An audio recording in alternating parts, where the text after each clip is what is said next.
Hi class. Of course it's 5:30 in the morning for you, but it's mid-morning for me here. I'm on a beautiful terrace, as you can see. I'm switching hotels today.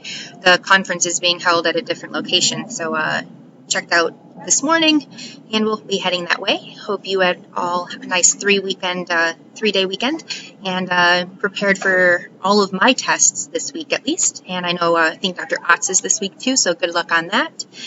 Remember, a really easy testing tip is go through everything that you know once. Don't stress the ones that you don't know. I recommend just passing. Go through it as fast as you can. Answer the ones you know immediately without any critical thinking. And then once all of the exam questions are done, with mine, Shri has a mandatory 50 questions, so they're all multiple choice. Go through them. Answer the ones you know, skip the ones you don't. Then go back, because once your stress decreases, your sympathetic will kind of balance with your parasympathetic if you can take a few deep breaths. And just remember and tell yourself that you know the information. If you have like a freakazoid moment and you're like, oh my God, why don't I know this?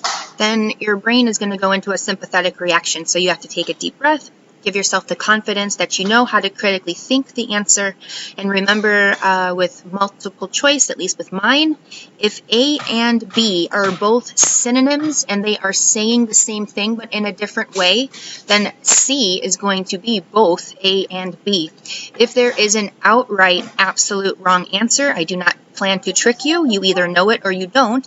If A and B are not synonyms or they both do not apply, then you select either A or either B. Don't get caught in the trap that everything is C, all of the above, or both A and B. So I know you know this well, and we've done like so many drills to get this information in. I'm also really wanting to remind you that this isn't just a test. This isn't just information. This is vital knowledge that is going to prepare you to be a doctor with critical thinking skills and having reasons behind why you think a diagnosis, how you rule in, how you rule out. These are ways that will help you be more intelligent in your own lifestyle and your own choices so that you can do it better, and then you can be a role model and mentor for those that depend on you, because you have to be healthy, happy, centered, and calm so that you can deal with the population of people who need you who aren't there yet. All right, so enough of my soapbox. Good luck on your biochem this afternoon. We probably won't have too much time to get into a review for that. However, if you did the self-guided review and answered all of those and feel confident in that material, then you're going to do just fine on it. Same thing applies, A and B, and then C being both A and B. So think it through.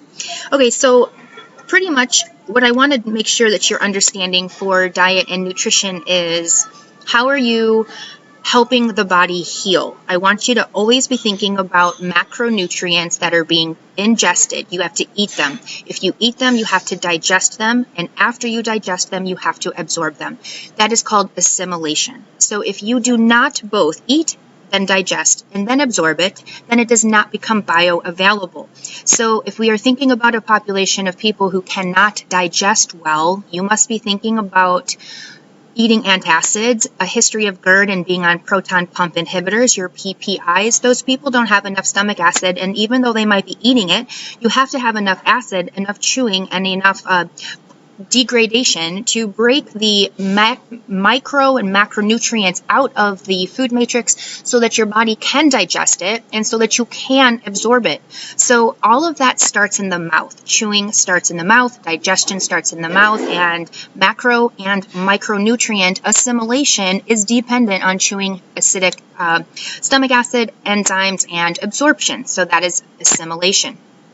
With the intelligent eating, remember, macronutrients are only 3 things. They are your carbs, your fats, and your proteins. Your carbs become your glucose, your fats become your lipids, your fatty acids, your triacylglycerides, and then they break down, of course, into your free fatty acids. Then you also have your proteins, and of course, those break down to amino acids. Now, I've driven home a couple times in both verbal class as well as in the PowerPoints that your body does not want to use proteins for energy. Now, on first pass, you have to remember all your macronutrients go through the hepatic portal vein, everything except your chylomicrons. Your chylomicrons are going to carry your long chain and very long chain fatty acids. That's going to take a V line through the lymph, get through into the heart, and then dumped into the systemic circulation. Otherwise, all nutrients are going to go by the hepatic portal vein, V-lined to the liver. Now, the liver is the role, and he has the job of handling all of the incoming nutrients. Now, intelligent eating is going to be eating what your body needs as your basal metabolic rate. Remember your NEAT, non-exercise activity thermogenesis. That is going to be how much energy your body needs. And when I say energy, I mean how much macronutrient has to be converted to ATP to power your cellular processes. The reason that we are existing every day is because our body knows how to convert macronutrients, carbs, fats, and proteins into the molecule ATP. So in the realm of what we're learning, okay, if you have a patient who has a wound, if they have a repetitive injury, and you are doing chiropractic and physical therapy, and they are not healing, you have to be thinking about, why is their mitochondria not doing their job? How are you not converting macronutrients into ATP, right? That's the purpose of existence. So we need the mineral-dependent enzymes and the vitamin-dependent cofactor roles, both of those being essential because your body cannot synthesize them de novo, right? The word essential means we have to eat them. So that is going to be vital. So your enzymes, I better not get rained on. That's a pretty big blue sky. It got dark for a second, though. Your enzymes are going to primarily be mineral dependent, as well as your B vitamins. Think about we haven't talked about this yet, but I use this a lot. Your methionine synthase, which allows the recycling of homocysteine to regenerate methionine, which we're going to learn after I get back. That enzyme literally contains a B12. So the cobalamin molecule is actually part of the methionine synthase. That's important because the handoff of the methyl group from B9 to B12 is going to be dependent on the enzyme having B12. That's how it works. So we need to be thinking about why we're eating things and what we need out of it. And that's the intelligent eating. Okay, so with the intelligent eating, be sure that we are looking at right here, the essentials, what we just talked about. Okay, that's your water-soluble, fat-soluble, micro minerals, your essential fatty acids, which you should know endlessly by the time you take this exam and the next one. And then, of course, you have to take into consideration the essential amino acids.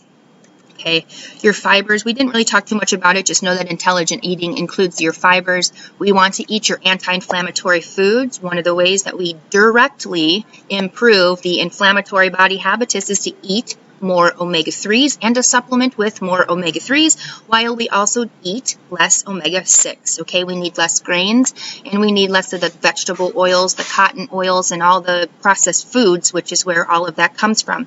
If you're going to indulge, we need omega-6. We just don't need the ratios that the Western diet has.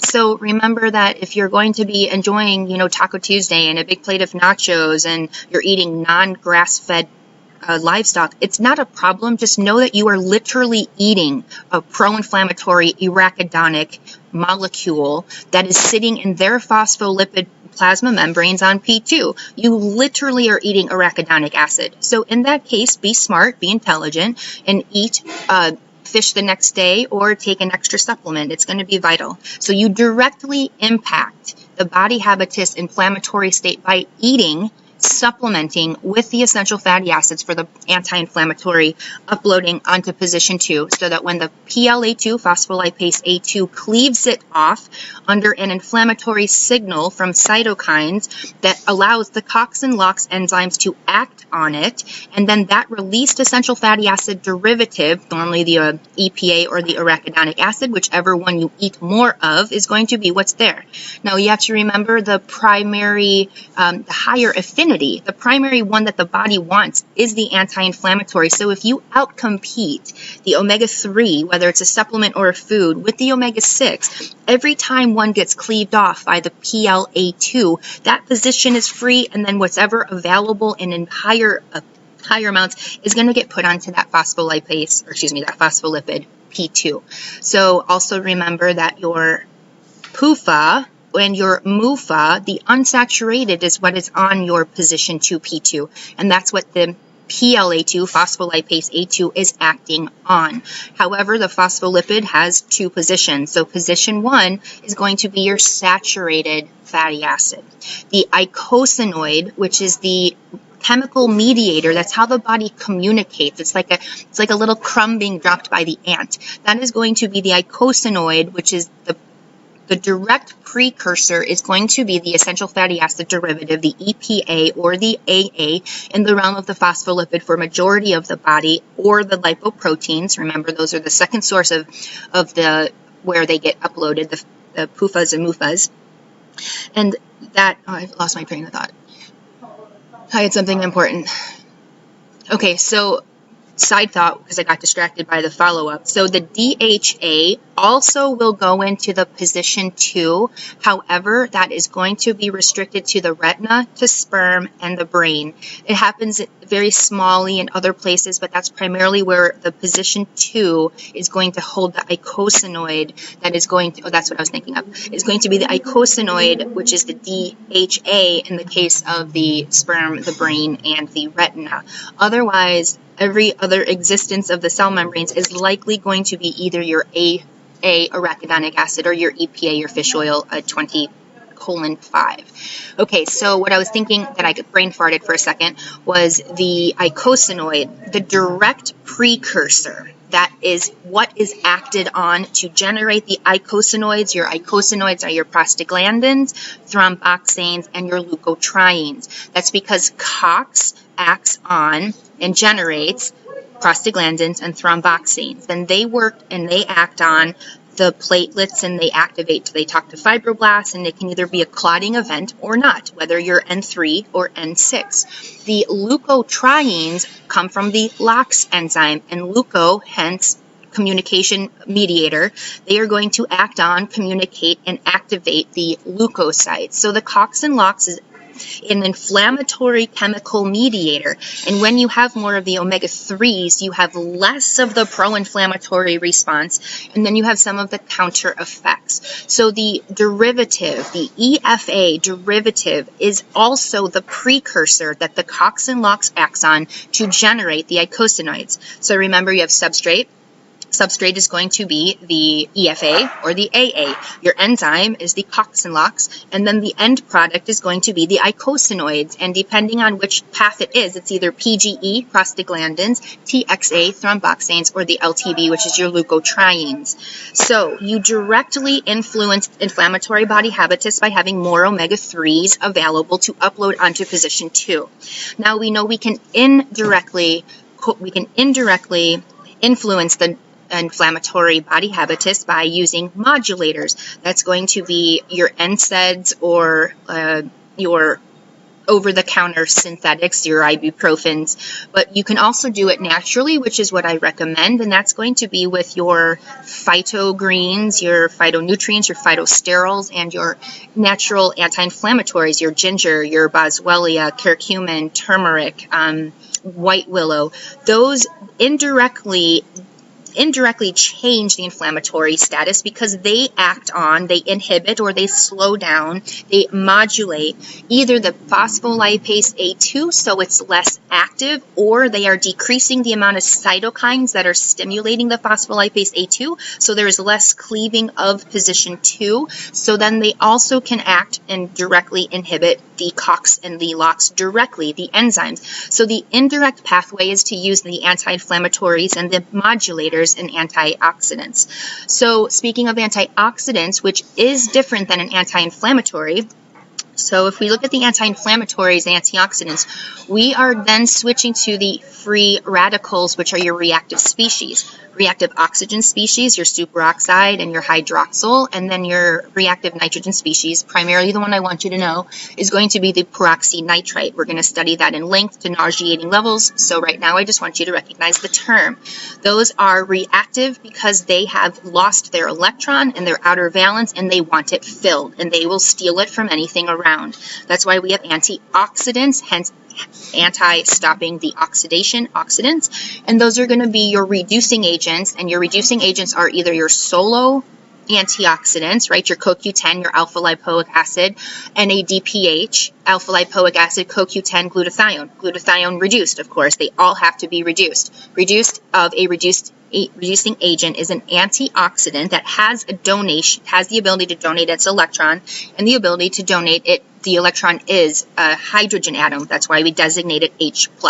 So the reducing agent has its hydrogen, it has its electron, it donates it.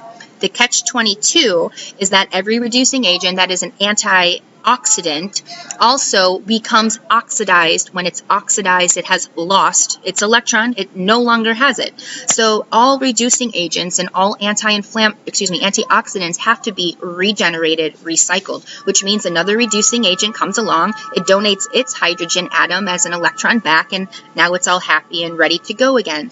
If you have a body habitus that is more pro-oxidation than antioxidants and antioxidant enzyme systems available to quench free radicals, that is oxidative stress. So if you can't have that balance, if you start to exceed damaging free radicals that at a rate at which you don't have antioxidants reducing agents to balance, then you have oxidative stress, and that is when your free radicals that don't have an electron that start damaging everything around, that attacks your DNA backbone, it attacks your PUFAs and your plasma membranes, which is lipid peroxidation, and you also end up with your protein tertiary structure. So it attacks the shape of the proteins, and that could be a transmembrane protein that ships things in and out of the cell. That could be an enzyme that is trying to do its job. So we cannot lose the tertiary structure.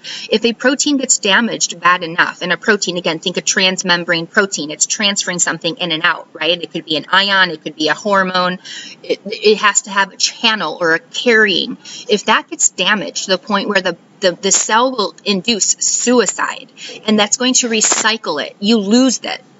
You can't have that happen, because then you don't have a functioning system. So oxidative stress and free radicals are serious. I have mentioned before, we're going to study this again in part 2. Diabetes has been associated with undetectable levels of glutathione and undetectable levels of superoxide dismutase and undetectable levels of glutathione peroxidase. We know that these specifically fight free radicals. Can you imagine a system that cannot do this? What are we? Pain, disease, aging, and death. It's that simple. That is basically what mitochondrial dysfunction is. It's excessive superoxide, it's excessive peroxynitrite, it's excessive free radical damage without enough of the antioxidants. That's why you have to be taking your ginger, your turmeric. You need your omega-3s to be balanced. Because if you have oxidative stress and you also have pro-inflammatory eicosanoids, what are you? You are a walking cesspool of death, disease, pain, and aging. And I know it's like doomsday, but all you have to do is intelligent eating, everything I'm teaching you in this first module at a nauseating level, because I want you to be healthy, and it's really easy to do. So stay away from the sugars. Okay, this is an important one. Stop eating when you're full and listen to your satiety signals. Try to have gaps in between eating. It's important. Let me see if I can switch PowerPoints here. I think you still see me. I want to go into the one that you probably don't want to see anymore, because we're going to remember why we eat, right?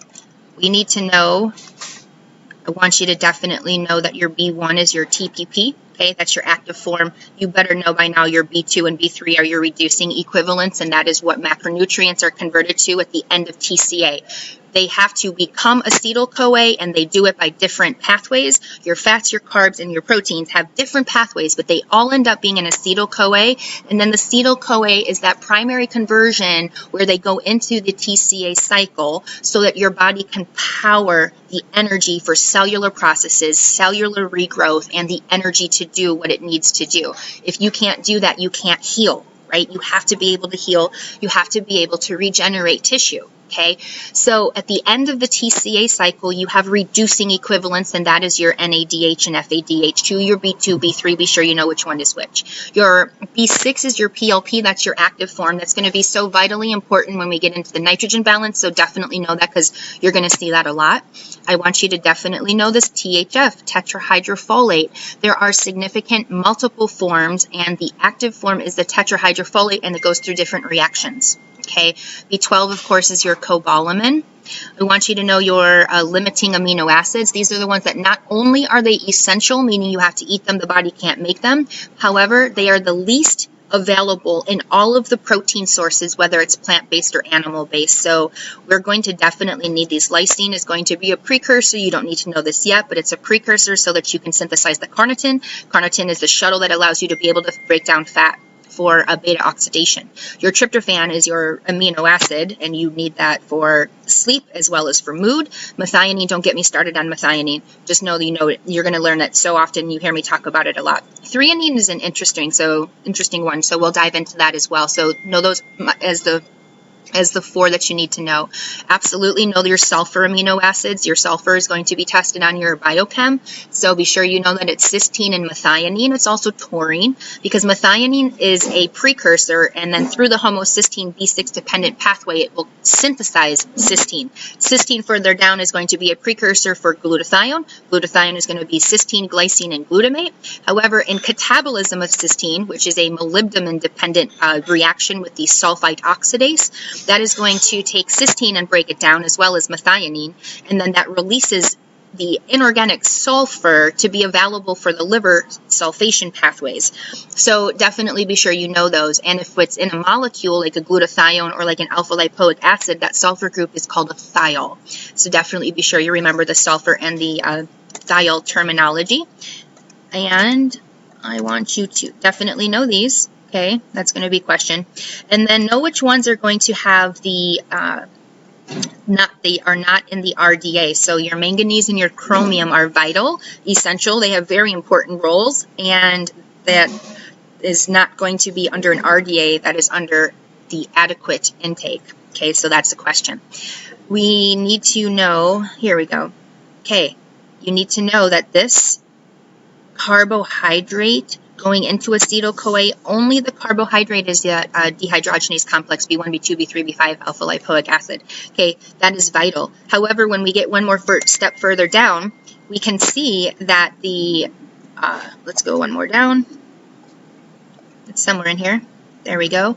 Your alpha-ketoglutarate dehydrogenase complex and your branched chain keto acid dehydrogenase complex, also the exact same complex, B1, B2, B3, B5, and alpha lipoic acid. It's an isoenzyme, so its substrate is different. However, your branched chain keto acid, your branched chains are your isoleucine, your leucine, and your valine. And we're going to need two of them, isoleucine and valine, which generate succinyl-CoA at their very last step of degradation. And that's going to be vital because we need succinyl-CoA. Succinyl-CoA is the synthesis for heme plus glycine.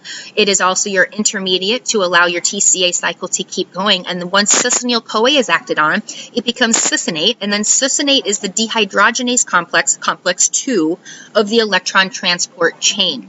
Okay, so you have to understand B1, B2, B3, B5, and alpha lipoic acid are 5 cofactors, and every one of them must be present in order for your 3 dehydrogenase complexes to do their job, which is convert pyruvate to acetyl-CoA and convert alpha-ketoglutarate into succinyl-CoA, and then your branched chain keto acids to allow for succinyl-CoA. Okay, so we have covered almost all of it. Let's see.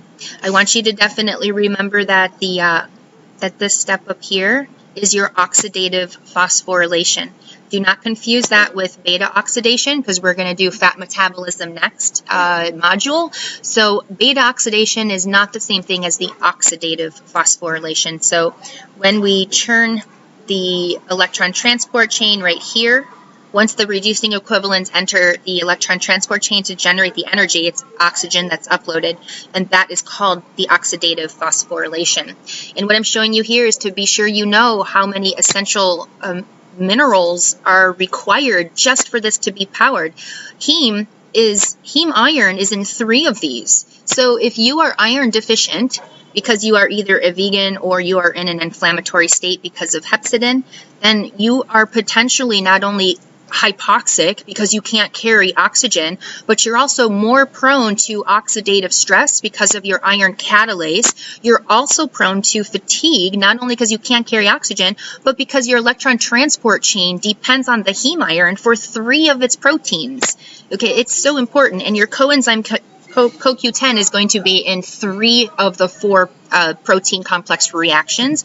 So anybody on a statin who has an inhibition of the HMG-CoA pathway because their doctor thinks that they need to inhibit cholesterol, obviously I'm being sarcastic because I think they don't know what they're talking about, because it's not cholesterol, it's oxidized LDL. So we'll be learning that to a nauseating level. So the importance is the CoQ10 is important in 3 of the pathways. Okay, so I think that'll probably sum up our review. That pretty much nailed everything. Be sure you look at your microminerals, macrominerals, and the ultra trace. Know their grams, and good luck. All right, let's see where my thing is. I can never figure out how to end it. Okay, bye.